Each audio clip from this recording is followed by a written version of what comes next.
Welcome along. Today we're doing our deep dive into the May 2025 edition of the Ulster Airmail magazine. Yeah, it's packed as usual. Lots of aviation history, society news, all sorts of bits and pieces. Absolutely.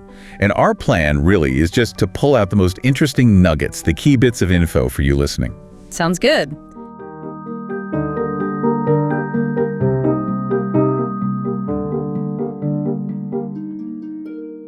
So we'll kick off with the chairman's column, page 3. That gets into some current events and society updates. Right, and then maybe look at the heritage happenings, see what's new in the hangars, some history there too. Definitely. Okay, chairman's column first then, page 3. Seems the Society's AGM, the annual general meeting, went pretty smoothly. Yeah, good turnout, nearly 50 members. And error? No big dramas, which is always good news, isn't it? Indeed. And there's a really nice shout out for Jim Robinson, acknowledging his long service on the trustee board. Well-deserved, I'm sure. Absolutely. And the chairman also makes a point of thanking the regular monthly benefactors and those who've made, significant one-off donations. Which is vital, isn't it? That kind of support is exactly what keeps these societies going, preserving history, adding to the collection. It all costs money. It certainly does. And it's great to hear the society is still doing so popular, well-respected across the UK. Over 800 members now and more than 70 active volunteers. That's quite an operation. It really is. The chairman also mentions his own background. Very proud of his 30-odd years as an air traffic controller. Ah, right. Now, this is where it shifts slightly. He raises some concerns about, recent aviation incidents. Yes, he does. He notes there seems to have been an uptick in accidents and incidents, particularly over in the U.S. And he mentions a specific article in Transmit magazine that clearly caught his attention about a near miss, wasn't it? At Washington Reagan National Airport, DCA. That's the one. A Black Hawk helicopter and a CRJ-700 regional jet. Pretty chilling stuff. And the stats he pulls from the NTSB, the National Transportation Safety Board, for that airport, they're quite eye-opening. They really are. Between late 2021 and the end of 2024, over 15,000 times commercial planes and helicopters got closer than 1 nautical mile horizontally and 400 feet vertically. 15,000. That just sounds incredibly high. A lot of potential for things to go wrong. And maybe even more worrying, he points out there were 85 recorded incidents where they were even closer, less than 1,500 feet laterally and just 200 feet vertically. Wow. As he puts it, sounds like a high-stakes gamble. Makes you wonder what's going on in that specific bit of airspace, doesn't it? It certainly does. And then, changing tack completely, he mentions another report, this time from the UK Space Agency. Ah, yes, about space debris and re-entries. January 2025 apparently set a record for uncontrolled re-entry and collision alerts. That's right. It paints a picture of increasingly crowded skies, both in the atmosphere and, beyond it. The numbers are quite something. What were they again? 66 satellites? 11 rocket bodies, 4 bits of debris, and 2 unknowns falling back to Earth, all in 1 month. And at the same time, 218 new objects going into orbit. With 158 of those being Starlink satellites. It just highlights this growing challenge managing all that traffic up there. Really does. Makes you think, doesn't it? Okay, before we leave the chairman's column, just a couple of admin points. He reminds members, any AGM questions, send them to the editor. And importantly, an issue with membership payments. They've had a couple of payments, 26 each, but with no name or membership number attached. Ah, right. Creates a real headache for the volunteers trying to match things up, I imagine. Exactly. So the message is clear. If you're renewing or joining, please include your name or number. Makes sense. And finally, a date for the diary. The next meeting is Wednesday, 25th June, 8 p.m. in the hangars at Maze Long Cache. Joni McNee talking about aviation archaeology. Ooh, that sounds interesting. Doesn't it? Yeah. Right then, let's head, metaphorically, into those hangars. Heritage happenings, pages 29 to 31. What will we got? Well, first up is the big Rolls-Royce RB211 engine in Hangar 1. A fantastic exhibit. It is. And the Ulster connection is strong, isn't it? Parts made just down the road in Dundonald back in the 60s and 70s. That's right, between 66 and 77. But there's an even deeper link this time to County Cavan through Sir David Huddy, who was born in County Cavan. He was a major figure at Rolls-Royce for decades, from 1939 right up to 1970. Sir David Huddy. Okay, tell us more. Well, quite a story. Born 1916, his father was an RIC sergeant. The barracks they lived in was actually burnt down in 1920 during the Troubles. Gosh, turbulent times indeed. But he went on to Sligo Grammar School, Then Trinity College Dublin, graduated in 38, apparently an outstanding math student. And straight into Rolls-Royce the next year. Pretty much. Joined in 39 as a stress man, basically using his maths to figure out the stresses on engine parts. Started on the Merlin engine developments. And he rose through the ranks pretty quickly. By 1953, he was chief development engineer, worked on the Dirt turboprop. Ah, the engine for the Vickers Viscount, wasn't it? That's the one. And by 1965, he was managing director of the whole aero engine division, a very senior role. So Rolls-Royce were big players, but cracking the American market was the next big challenge, I suppose, against Pratt and Whitney and GE. Precisely. They'd had success with engines like the Spey and Conway, but the U.S. market was tough. Then came the wide-body jets, the 747, DC-10, Lockheed TriStar. That was the new opportunity. And Rolls-Royce went for it with the RB211. They did. A really ambitious project, a 3-shaft engine, technically very advanced. And unlike the American companies, who often had government backing, Rolls-Royce largely funded it themselves, a huge gamble. And Sir David Huddy was key to landing the deal for the Lockheed L-1011 TriStar. Absolutely pivotal. He was over in the U.S. working tirelessly to secure that contract. It was the U.K.'s biggest ever export order at the time. Huge deal. Which earned him his knighthood in '68 and an honorary doctorate from Trinity. Things were looking good. And then, February 1971, disaster struck. Rolls-Royce collapsed, went into receivership. What went wrong? It was the RB211, wasn't it? Fundamentally, yes. The development costs just kept climbing. The 3-shaft design was complex, more so than the 2-stage engines from their rivals. Plus, they hit major problems working with carbon fiber, which was a new material then. A perfect storm, really. Pushing the technology, but the finances couldn't keep up. Exactly. It was a massive shock to British industry. The government had to step in, nationalize the company temporarily. But the engine itself, the RB211, it did eventually become a success, didn't it? Despite the initial problems. Oh, absolutely. It was a fundamentally sound design, just very expensive and difficult to develop initially. It went on to be very successful and paved the way for future Rolls-Royce engines. And the company was restructured, split into engines and cars. That's right. Both parts were eventually privatized again, but there was an official inquiry into the collapse, of course. And fingers were pointed. Yes, the inquiry did blame senior management, including Sir Denning Pearson and Sir David Huddy, for underestimating the costs and, perhaps not having tight enough financial controls in what was essentially a very engineering-led company. How did Sir David react to that? By all accounts, very dignifiedly. He didn't shy away from it. He later became a senior research fellow at Imperial College London, retired in 1980, and passed away in 1998. A remarkable career, despite that difficult chapter. And a significant figure from Shercock, County Cavan. Definitely someone to remember when you see that RB211. Absolutely. Right, let's move on. Page 6, the meeting report.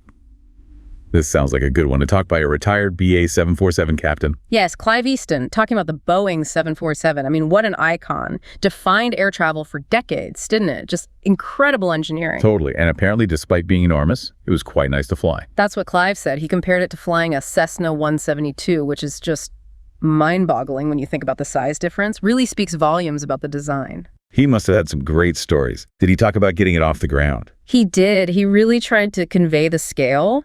Showed a picture of a Douglas C-47, a Dakota, with someone standing next to it.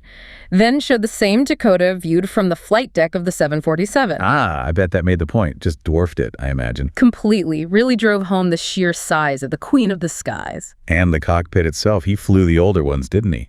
Yeah, the classic 747. So the shorter upper deck hump, no winglets on the wingtips, the old school analog dials and gauges. And the spiral staircase. Can't forget that. Definitely not. He spent 30 years flying those versions. And there was an engineer there too, John May. Yes, which added a great perspective. Talking about the maintenance side, the work involved in keeping those huge complex machines flying safely, a good reminder of the teamwork involved. Did they talk engines? Because that connects back to our previous chat. They did indeed.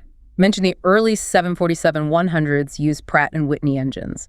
But the later ones, the Narrowed 200s and the popular Magda 400s, often had the Rolls-Royce RB211. And Clive also touched on the 747's other lives, beyond carrying passengers or freight. Like carrying the space shuttle. The shuttle carrier aircraft. And those modified ones, the Dreamlifters, that Boeing used to fly 787 parts around the world, shows how versatile that basic airframe was. Fascinating stuff. Sounds like a great evening. Thanks to Clive Easton for sharing that. Okay, next up, RAF Ballywalter. Guy Warner's piece, page 8. Right. This goes back to the Second World War, or the Emergency as it was known here. It's about the airfield at Ballywalter on the Ards Peninsula. And Guy Warner drew on some previous research from Ulster Airmail itself, from way back in 1983. That's right. Nice to see the archive being used. He talks about being contacted by BBC Northern Ireland about it back in 2021. And they ended up filming there at Ballywalter Park Estate. Yeah, March 2022. Full crew, presenter Dick Strawbridge, even drones for aerial shots. Quite the production for a radio program. So what exactly was RAF Ballywalter? It was designated a satellite landing ground, an SLG. Basically, a small, dispersed airfield attached to a main maintenance unit. In this case, 23 Maintenance Unit 23MU based at RAF Aldergrove. And 23MU's job was? Getting new aircraft ready for service, fitting guns, radios, doing modifications, deep maintenance.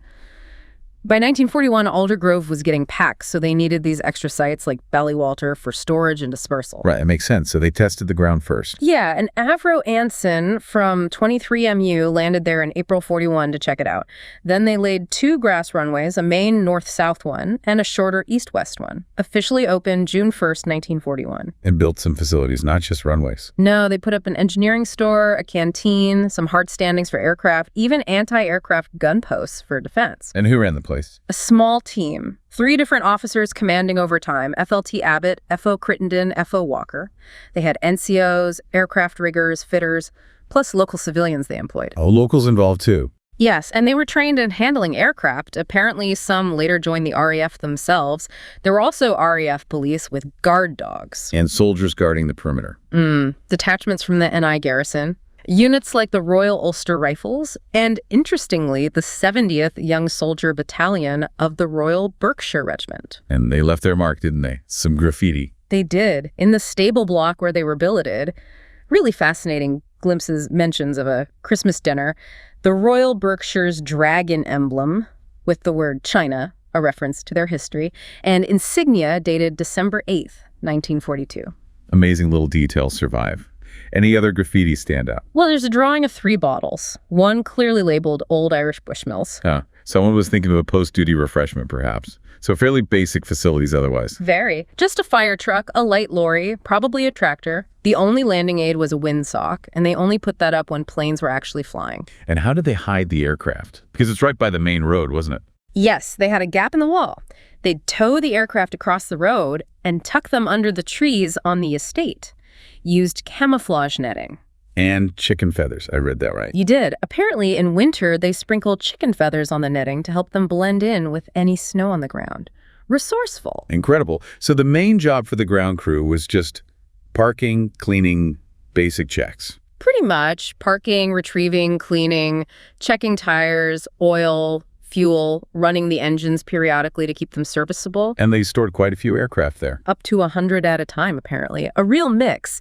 Ansons, Wellingtons, Lysanders, Hamptons, Herefords, Bothas, Battles, even some American Corsairs later on. Some big ones, too. Any specific stories of operations? Well, there's an example from April 42. A 23 MU test pilot flew 11 Wellingtons in one day. Had a local civvy helper in the cockpit with him to operate levers he couldn't reach easily while flying. 11 Wellingtons. Busy day. Yeah. Any other aircraft visit? Occasionally, a Westland Lysander would pop over from nearby RAF Ballyhalbert just to give the local anti-aircraft gunners some tracking practice. Right. And the BBC program eventually aired. September 2022. Guy Warner did a follow-up radio interview, too, and he ends the article with a plea, really asking anyone with family stories or photos of Ballywalter to show them. Yeah, that personal history is invaluable, isn't it? Great stuff. Okay, let's jump to pages 14-16. Tony Smith's Rummaging Through Air, Part 3. Ah, yes, Tony Smith. He kicks off with something many of us can relate to, wishing he'd had a better camera back in the day, specifically the 1950s. To photograph all those classic jets and props? Exactly. He remembers cycling as a schoolboy to RAF Padgate near Warrington just to see the Gate Guardians, a Silver Spitfire, and a Meteor jet. Iconic sights. Did he get any photos back then? A few. He mentions having a basic camera and getting some shots at the 1958 American Armed Forces Day at USF Burtonwood, an L-28 Beaver, and an RAF Vampire T-11 from RAF Valley. But not many. No, film was precious. And he tells that classic story of messing up loading a film roll and ruining pictures he'd taken specifically of those Padgate Gate Guardians. Oh, the frustration. Been there. So fast forward to 1982, his first trip to the RAF Museum at Cosford. Better camera this time. Yes, car and a better camera, though he says his photo skills were still developing. But he got a picture of something very relevant to UAS members. The Shorts Belfast. The very one. X-53 Squadron from Bryce Norton. He notes how roomy the cockpit was, and of course, its Belfast origins. Nice connection. He also talks about a big RAF event, the Queen's Silver Jubilee Review. That's right, RAF Finningley, July 1977. He went the day after the main review. Huge static display aircraft from 64 squadrons, training units, even visiting planes from Canada, New Zealand, Australia. Wow. And again, connections to the UAS collection. Yes, he specifically photographed 2 types relevant to Longcash exhibits, an RAF Devon from 207 Squadron. Like the Devon No section UAS has. And as he points out, the Pembroke is basically the RAF version of the Royal Navy Sea Prince that the Society's restoring. Same family. Good spot. Any other aircraft mentions from Cosford or Finningley? He mentions a Canberra B-15 at Cosford, X-32 Squadron in Cyprus, used for training. And he poses the question, was that one built in Belfast too, as many Canberras were? Good question. And the Argosy. Ah, yes, the Armstrong-Whitworth Argosy. He saw one from 115 Squadron at the 77 review. They used them for calibrating airfield landing aids, flying low level. The Flying Pig. Great nickname. Did he think they flew into Northern Ireland? He wonders if they were seen at Sydenham, Aldergrove, or Ballykelly doing calibration work. Maybe someone listening remembers. Could be. He also talks about air experience flights. Yes, with the air cadets from 316 Lee Squadron visiting number 10 AEF at RAF Woodvale, flying in the classic de Havilland Canada Chipmunk T-10s back then. Which were later replaced by Bulldogs, then Tudors. That's right. Chipmunks went in 96, replaced by Scottish Aviation Bulldogs, and then the Grob Tudors came in around 2001, charting the changes in training aircraft. And he ends with a photo puzzle. He does. Describes his worst photo looking towards Mount Batten in Plymouth. It shows an aircraft built in Belfast, served with Coastal Command until 57, and he challenges readers to guess what it is. A short Sunderland, maybe?